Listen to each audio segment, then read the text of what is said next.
Doctor साहब, वफाकी काबीना ने मदारिस रजिस्ट्रेशन और इनकम टैक्स ऑर्डिनेंस की मंजूरी दे दी है। हमने करना क्या है, मतलब हमें कुछ पता चले कि पाकिस्तान आगे हम, मतलब मंजूरियाँ तो हो रही हैं, सब कुछ हो रहा है, बड़ा अच्छा हो रहा है, मतलब विद ऑल ड्यू रिगार्ड हमने क्या आगे करना क्या है,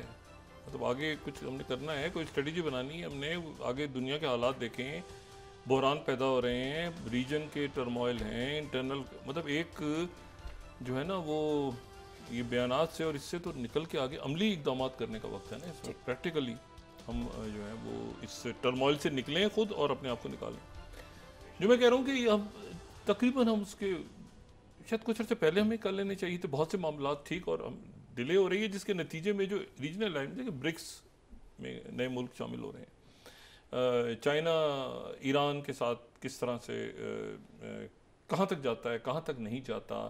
रशिया जो है वो जो है वहाँ के ईरान के प्रेसिडेंट स्ट्रेटेजिक मामला तय करने जा रहे हैं, अमेरिका के अंदर खप पड़ी हुई है, बहुत शदीद खप पड़ी हुई है, और वहाँ पे जो मेक अमेरिका ग्रेट अगेन के लोग हैं वो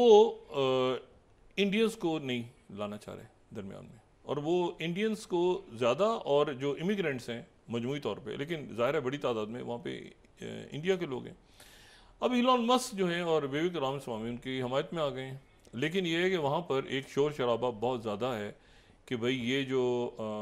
और उसमें उनकी जो 43 कंपनीज़ हैं जो कि टॉप आर्टिफिशियल इंटेलिजेंस की 43 में से जो कंपनीज़ हैं, तो उसमें से 23 कंपनीज ऐसी हैं जिनके जो को फाउंडर्स हैं वो इमिग्रेंट्स हैं। खुद इलॉन मस्क जो हैं वो एक ज़माने में जो है वो इसी वीज़ा पे थे, H1B वीज़ा पे, और वो ज़ाहिर है कि वो कनाडा गई उनकी फैमिली पहले, उनकी वालदा, और फिर उसके बाद वहाँ से वो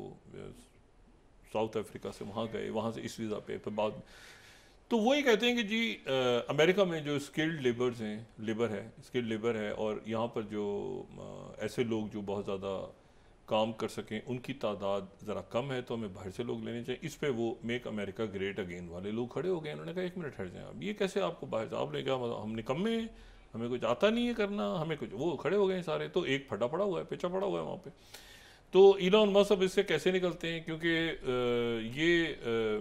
इसलिए ज़्यादा मामला हुआ कि वो इंडिया उम्मीद कर रहा है कि ये वीज़े उनके जो डिपोटेशंस हो रही हैं और जो निकालना है, तो इसमें वो जो लोग हैं उनको वहाँ पे रखा जाए, उनको ना निकाला जाए। कई टेक कंपनीज़ हैं वो जो हैं वो चाहती हैं, देखिए दुनिया भर में बहुत टैलेंट है, मुझे नहीं पता कि ये कहाँ तक काबिल अमल होगा। एक तो है ना कि इलीगल इमिग्रेंट्स बिल्कुल ही फारिग, वो तो अलग मामला है, बिल्कुल ही फारिग लोग हैं और कुछ नहीं, और वहाँ पर पड़े हुए हैं और जराइम में या बाकी चीज़ों में उनके बोझ बन रहे हैं। लेकिन जो स्किल्ड लेबर है पूरी दुनिया की, उसकी तो ज़रूरत है अमेरिका को। अब स्किल्ड लेबर अगर उनके पास नहीं आती, बाहर से ये वीज़े नहीं होते उनको इशू, तो फिर एक ज़माने में ट्रम्प ने तो यहाँ तक कहा था कि जो डॉक्टरेट कर लेगा यहाँ से या जो ग्रेजुएशन कर लेगा उसको हम ग्रीन कार्ड दे देंगे, वो यहीं काम करे। अगर जो यहाँ की अच्छी किसी यूनिवर्सिटियों से वो पढ़ लेते हैं बच्चे, तो उनको यहीं ग्रीन कार्ड, वो इधर ही काम करें स्किल लेबर, यहाँ तक बात ट्रम्प ने की थी। लेकिन अब वो जाहिर है कि एक वहाँ पे माहौल ऐसा है कि जो मेक अमेरिका ग्रेट अगेन जो है वो वोटर, उनका वोट बैंक है सारा। तो देखना इस पर यह है कि अब ये जो फटा पेचा पड़ा हुआ है उसमें किस हद तक वो रोक पाते हैं। मेरा ख्याल है ना उनकी मुकम्मल बात सुनी जाएगी, ना इनकी सुनी जाएगी, कोई दरमियाना रास्ता निकलेगा, क्योंकि अब तो खुल के सोशल मीडिया पे जो है वो मतलब ऐसी तैसी हो रही है एक दूसरे की। तो ये एक मसला काफ़ी जो है ये संगीन है कि कैसे, लेकिन बहरहाल ट्रम्प जो है ये तो तय है कि उन्होंने इसमें ये 2 ट्रिलियन,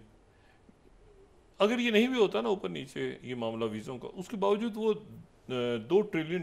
कम करने, वो ये कहते हैं, उनका ये नुकता, ये वीज़ों का अलग, वो कहते हैं हमारे भी बोझ नहीं होंगे ये स्किल लेबर जो है ना, ये आके यहाँ पे सर्व करेंगे और काम करेंगे, और हमें एआई में और टेक में और बाकी जगहों पर जो है ये बहुत ज़्यादा ज़रूरत है। अच्छा, लेकिन इसमें जो इशू है वो ये है कि उन्होंने, अगर ये जो DOGE के लोग हैं अमेरिका में, वो ये कहते हैं कि अगर ये हो भी जाए ना, अगर हम वीज़ा रिलैक्स कर भी दें, तो भी हमने $2 ट्रिलियन वो काटने में हम कामयाब हो जाएंगे। इमिग्रेंट्स जो हैं जिनको, जो हमारी लिस्टों पे कुछ और हैं, उसमें इस वीज़े को रिलैक्स करके भी हम 2 ट्रिलियन की जो बात हो रही है ना, $2 ट्रिलियन अमेरिका ने सालाना बजट कम करना है, और ये पैसे निकलवाने हैं लोगों से। अगर वो ख़त्म हो जाता है तो टैरिफ लगाएंगे यूरोप के ऊपर, टैरिफ लगाएंगे, अपने इत्तेहादियों की बात हो रही है, और पुराने करप्शन के वो मामला खोलेंगे, ठीक है ना, कि और ख़ास तौर पे वो कहते हैं कि ये ओबामा दौर में और जो ये दौर था, अभी मैंने आपसे कहा ना कि उन्होंने ये इसके ऊपर इन्वेस्टिगेशन शुरू कर दी है फौरन। उन्होंने कहा कि ये जो वैक्सीन थी ये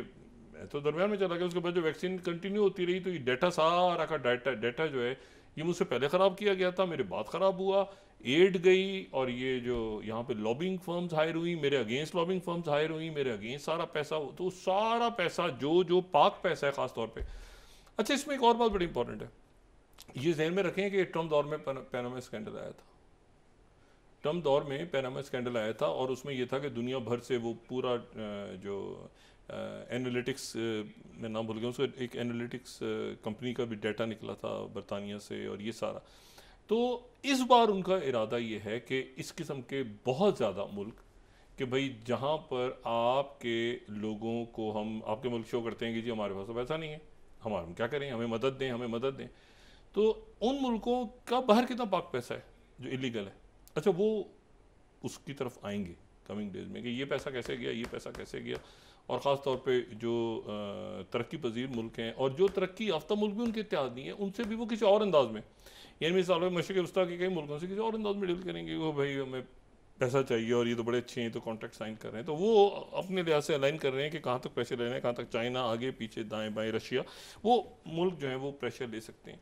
बाकी जो मुल्क हैं उन्होंने ये देखना है कि हमने अपने आप को तैयार कैसे करना है ट्रम्प दौर के लिए, और उससे और अपने जहन में ये बात हमने रखनी है कि ट्रम्प ने $2 ट्रिलियन जब अपने लोगों के लिए ख़त्म कर रहे हैं, वो अपने मुल्क के अदारे ख़त्म कर रहे हैं, 400 से 100 कर रहे हैं, और अपने लोगों को जो उनके ऐसे लोग जो कि स्किल्ड लेबर हैं प्रॉपर, उनको निकालने की बात हो रही है।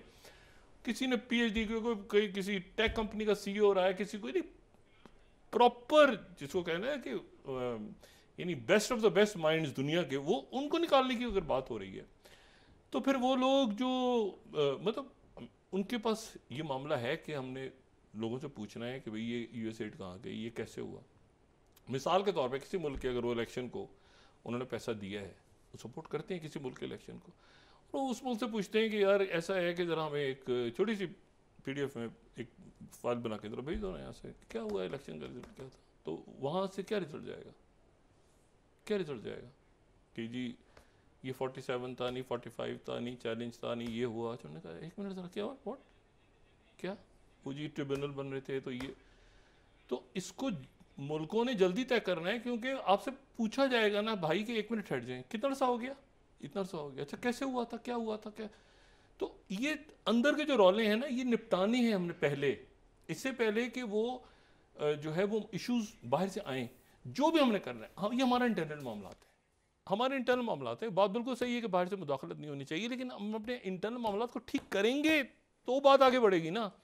तभी मैं कहता हूँ ना कि इंटरनल पॉलिटिकल केओस को ख़त्म करें हम, ताकि बाहर से कहीं से भी दबाव आ जाए तो कौम साथ खड़ी होती है। लेकिन अगर अंदर ही डिवीजन फटा पड़ा हुआ है, हमारे अंदर ही है ना, सारा इशू अंदर चल रहा है मुल्क के, खुदा ना खास्ता कोई कुदरती आफत तो नहीं आई हुई इस वक्त। तो ये जो है इसको हम जल्द ख़त्म करें, और इसकी एक टाइमलाइन है और एक वक्त है, और उससे पहले बिल्कुल कि जी जब दुनिया पूरी एक ब्लॉक्स बन रहे हैं, आगे कैसे मुल्कों ने मतलब सब फंस गए ना बीच में, तो इससे हमने निकलना है तेज़ी के साथ आगे। और मुझे यकीन है इस बात का, क्योंकि हालात ऐसे हैं कि निकलना पड़ेगा। क्राइसिस में चूंकि निकलते हैं ना, हमेशा क्राइसिस पैदा होता है फिर निकलते हैं हम,